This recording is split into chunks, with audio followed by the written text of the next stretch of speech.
Lo dijo él. A primera hora. Muy bien, 7:47. Ayer quedó listo el informe para segundo debate del proyecto de ley de áreas protegidas que fue enviado por el Ejecutivo como urgente en materia económica. Es un proyecto corto, no por eso ha estado exento de la polémica. La sesión del Pleno de la Asamblea será mañana a las 2 de la tarde. Y obviamente hay, digamos, criterios que se han vertido desde la propia legislatura, pero también desde afuera. Y por eso le hemos invitado a la académica Adriana Rodríguez. Ella es docente investigadora de la Universidad Andina Simón Bolívar, que ya está con nosotros. ¿Cómo le va? Bienvenida, qué gusto, buen día. Sí, buenos días. Muchísimas gracias por la invitación. A usted por la gentileza. ¿Hay o no razones para preocuparse por este proyecto de ley? ¿Cómo le ve usted?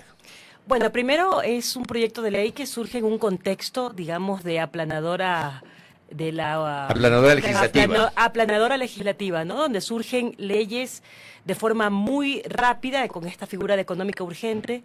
Entonces, donde la sociedad civil tiene que estar muy al día, muy pendiente, y los académicos también, ¿no? Leyendo todos los días, todo el tiempo, cada semana una reforma nueva. Y eso es un problema democrático, ¿no? Yo creo que las leyes siempre tienen que verse dentro del contexto democrático, el lugar que tiene la Asamblea Nacional en la vida democrática para poder debatir, para poder profundizar. Y creo que es un golpe a la democracia, digamos, construir leyes de esa forma, ¿no? Es una deuda que tiene la Asamblea Nacional con la ciudadanía. Usted habla por este mecanismo de que una ley como urgente en materia económica tiene un plazo fatal que es de los 30 días, a diferencia de un proyecto de ley ordinaria que tiene unos plazos mucho más extensos.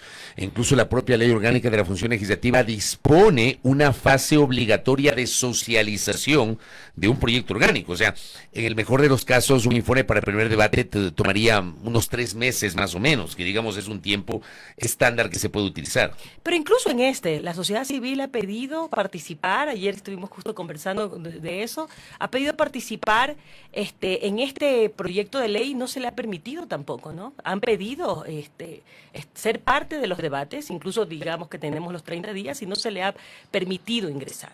Eso me parece que es como para contextualizar un poco cómo se da esta ley, ¿no? Uh-huh. O sea, es una ley inconsulta, es una ley, digamos, como están saliendo las leyes últimamente, que son leyes antidemocráticas, ¿no? Eso de por sí ya es preocupante. Ok, y ahora, ¿cuál es esa preocupación y por qué calificarla de antidemocrática? Ayer precisamente ya se ha aprobado este segundo informe que va a segundo debate y parecería ser que se acogieron algunas de las observaciones, pero ¿cuáles son estas preocupaciones que aún sigue teniendo varios gremios, ¿no? Sí, en este segundo debate se quita esto de la empresa pública, que esto fue un debate que se dio, se preocupó mucho a la sociedad civil. Eso ya se quita, digamos, ahora hay como una gestión justamente distinta, una gestión de áreas protegidas, que se crea una institucionalidad, donde todavía persiste, digamos, la posibilidad de una gestión terciarizada, digamos que puede ser una gestión directa con el Estado o una terciarización. No, eso todavía no queda muy claro en qué consiste esa terciarización, aunque es una ley cortita, digamos, ¿no? Y por otro lado, se mantiene otra cosa que es preocupante, que es el tema de los militares en las zonas, ¿no? De las áreas protegidas que ya están, digamos, esto no es una cosa novedosa, no es antes de pasar a la militarización, sí, porque me quiero detener en este artículo 4, que fue uno de los cuestionamientos que se tuvo en el primer debate y que habla sobre la institucionalidad. Hay 2 párrafos previos, voy a leer el tercero, que dice: el modelo de gestión y administración de las áreas protegidas podrá optar por la gestión directa del Estado conforme a la normativa constitucional y legal vigente, o con gestores privados a través de mecanismos contractuales de administración, mecanismos asociativos u otros mecanismos que permitan la normativa constitucional y legal vigente. En ningún caso se permitirá la privatización de las áreas protegidas. Viene seguida la frase, ¿verdad? Entonces, esta podrá optar por la gestión directa del Estado o con gestores privados, ¿es lo que ustedes le están llamando tercerización? Claro, ese podría ser una forma de terciarización de alguna parte de la gestión, ¿no? Eso tendría que aclararse, eso todavía, digamos, no queda tan claro. Sí creo que es una ley importante, fíjate, o sea, sí creo que es una ley que cada una de sus partes, cada uno de sus artículos, que podría ser mucho más gruesa la ley, digamos, mucho más amplia, si hubiera contado con mayor participación de la sociedad civil, y mucho más clara, ¿no? Porque estamos en este contexto de leyes que son cortitas, pequeñas y que no son muy claras. Deja mucho a la interpretación. Deja mucho a la interpretación. Muy bien, y ahora sí, la intervención de la policía y las Fuerzas Armadas. Claro, eso nos llama la atención porque no es que no existen, ¿no? O sea, existe en estas áreas protegidas, sobre todo existe la presencia militar, la presencia de policías. Y ahora con este artículo, digamos, en un contexto donde efectivamente la seguridad nacional nos preocupa a todos, nos preocupa también a la sociedad civil, nos preocupa cómo esto se vaya a manejar, esto tampoco es claro, digamos, ¿de qué estamos hablando? Estamos hablando de un incremento de la presencia militar, incremento de la policía, o sea, no es claro si o estamos hablando de una militarización de la zona. Tampoco queda claro, y hubiera sido interesante esto, tenerlo con mayor debate, por ejemplo, en territorios donde se encuentren comunidades indígenas, cómo va a ser la participación en el tema de seguridad, ¿no? Las comunidades indígenas tienen guardias indígenas dentro de su jurisdicción, de su propia jurisdicción indígena. ¿Cómo esto se va a manejar, digamos? O sea, ¿va a haber alguna coordinación, alguna cooperación entre la fuerza pública y las guardias indígenas? ¿O cómo va a ser esta relación? Que es una relación que de todas maneras, si somos, digamos, cautelosos, preocupa a las comunidades indígenas de las zonas. Usted se refiere precisamente al artículo 6. Yo tengo aquí abierto el informe para mirar e irlo discutiendo, ¿verdad? Este artículo 6 dice: para la gestión de las áreas protegidas donde exista presencia de grupos criminales, la autoridad competente podrá solicitar la intervención de la Policía Nacional o las Fuerzas Armadas en cierta parte o toda el área protegida de forma temporal hasta neutralizar la amenaza y restablecer las condiciones de normalidad sin perjuicio de la gestión de los guardaparques. Se refiere a los guardaparques, más no a la guardianía indígena, que también tienen varias comunidades.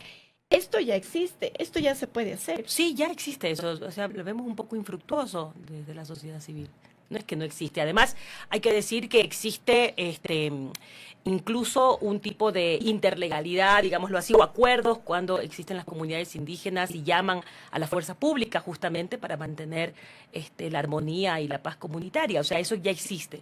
Entonces, precisamente como ya existe esto, no entendemos bien cuál sería la intención en este caso, del constituyente, de la Asamblea Nacional, remarcarlo. ¿Cuál es esa intención? Si es incrementar la presencia o cuál es el objetivo.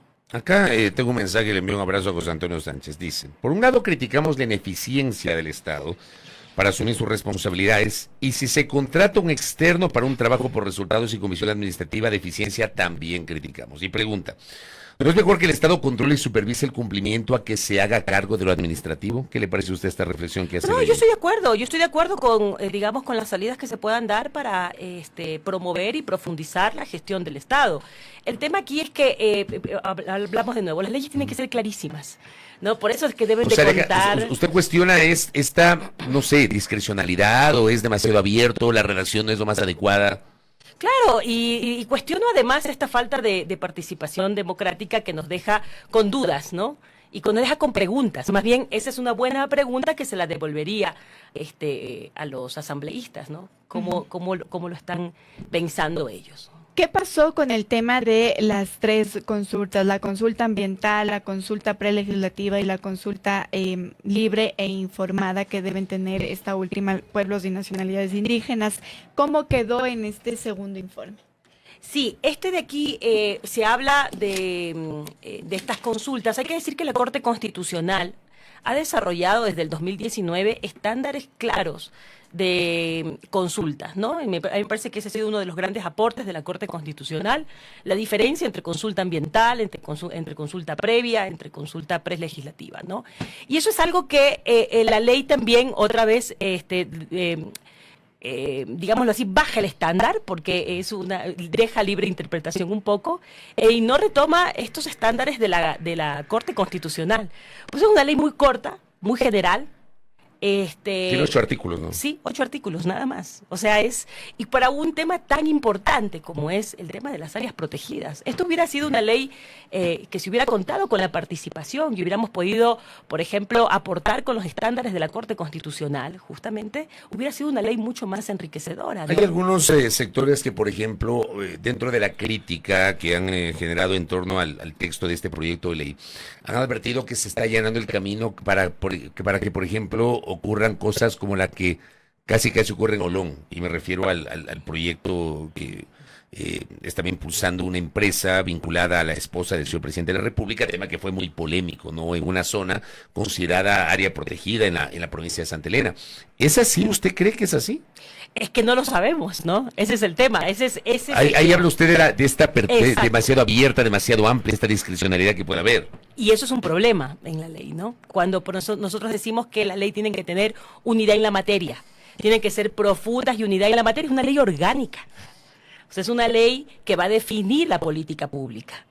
Y al tener esta generalidad y al vulnerar esta unidad de la materia, para mí, entonces se presta muchas interpretaciones. Justamente eso no lo sabemos, ¿no? ¿Qué es lo que esperaban de esta ley, más allá de lo que ya hemos escuchado, de este diálogo, de abrir el debate, de que se integraran más opiniones y que durara muchísimo más el tratamiento de este proyecto de ley? Pero, o sea, específicamente dentro de la ley, ¿qué texto hubiese sido el prudente, el que ustedes estuviesen de acuerdo respecto de tratar el tema de áreas protegidas? No, yo creo que hubiera sido súper importante lo que tú decías hace algún ratito, el tema de las consultas, ¿no? O sea, por ejemplo, profundizar en algunos estándares claros para no confundirlas, para tener las consultas, las diferencias que ya le ha dado la propia Corte Constitucional. Hubiera sido interesante tener estas claridades en cada artículo que se está mencionando, por supuesto, ¿no? Hay un montón de cosas que podríamos haber hecho. Por ejemplo, el tema de los guardaparques, que a mí me parece que la profesionalización permanente que está en la ley de los guardaparques es deseable, no podemos estar en contra de eso. Ahora sí, hablar un poco sobre los trabajadores de los guardaparques, digamos, sus propias condiciones laborales. O sea, todo esto es parte de un tratamiento más delicado que deben de tener las leyes y que no la estamos teniendo. Ok, acá el artículo 7 habla sobre las actividades en las áreas protegidas. Entre ellas ponen que se podrá desarrollar proyectos enfocados en mantenimiento de infraestructura, conservación de especies, restauración, guianza, alimentación, alojamiento, transporte, construcción, mejoramiento y operación de infraestructura, monitoreo de la biodiversidad y sus servicios ecosistémicos. Vienen 2 párrafos y el tercero después de esto dice que para la ejecución de los proyectos a los que hace referencia este artículo se deberá contar con las correspondientes autorizaciones administrativas ambientales. En esta partecita de este párrafo, ¿qué debió aumentarse para proteger precisamente, valga la redundancia, las áreas protegidas? Bueno, ese es un párrafo, por ejemplo, que también ha sido parte de una discusión, ¿no? De la discusión que tiene que ver con, y esto se vino dando en los anteriores debates también, la participación de las comunidades, no solamente de las comunidades indígenas, sino también de las comunidades, por ejemplo, que están ahí. Nosotros cuando vamos a un área protegida, a veces tenemos la imagen de que no existen personas viviendo ahí o otras comunas que no sean comunidades indígenas. Hay un montón de comunas, ¿no? Solamente vamos a poner un ejemplo, qué sé yo, en la zona de Inta o en el bosque Los Cedros, daría la impresión de que estamos hablando de naturaleza, pero ahí hay comunas, hay comunidades. O sea, hay comunidades campesinas y esas comunidades campesinas deben ser parte de esa toma de decisiones también. O sea, no solamente las comunidades indígenas, al derecho, el derecho a la consulta. Aquí la Corte Constitucional ha sido claro también en la consulta ambiental, que la consulta ambiental tiene también estándares parecidos a la consulta previa, libre e informada, en cuanto a al hecho consultivo y democrático con estas comunidades. Pero usted no cree que el problema aquí es que no existe una ley de consulta previa, libre e informada. De hecho, se sigue construyendo en la Asamblea Nacional. Entiendo que hay unos estándares definidos por la Corte Constitucional a partir de la declaratoria de inconstitucionalidad parcial en su momento de la ley de minería, y ahí aparecieron unos parámetros de la Corte Constitucional, pero no tenemos una ley. Lo que pasa es que en este contexto a mí me preocuparía tener una ley, ¿no? Es un contexto de mucha inconstitucionalidad. Correcto. digamos, donde ahora creo que la Corte Constitucional tiene un lugar importantísimo. A mí me ha llamado la atención, digamos, que no emita medidas cautelares ante la ley de solidaridad, por ejemplo, ¿no? Que no emitió las medidas cautelares diciendo que no se habían cumplido. Y yo creo que la Corte Constitucional tiene esta forma de actuar cuando se trata, digamos, de la inconstitucionalidad normativa, pero es realmente importante que la Corte se pronuncie inmediatamente y que haga la selección de estas normas, ¿no? que son complicadas. Y en este contexto a mí me preocuparía tener una ley de consulta previa, libre e informada, ¿no? Entiendo perfectamente el punto. Doctora, gracias por el tiempo y por sus aportes para el debate sobre este tema. Siempre es importante no solamente escuchar la voz desde los políticos, sino también de la academia sobre temas tan importantes. Yo sí me quedo con algo que dijo la doctora Rodríguez el día de hoy. Y es verdad, esta falta de debate, esta urgencia de aprobar leyes por esa vía, que tiene este plazo fatal de 30 días, y obviamos mucho el debate, la socialización que se requiere para la construcción de leyes. Es realmente un tema que hay que observar. Gracias por el tiempo, muy gentil. Muchas gracias a ustedes. Adriana Rodríguez, que ha estado con nosotros, docente investigadora de la Universidad Andina Simón Bolívar, aquí en A Primera Hora. Primera plana. Todas las noticias, todas las voces.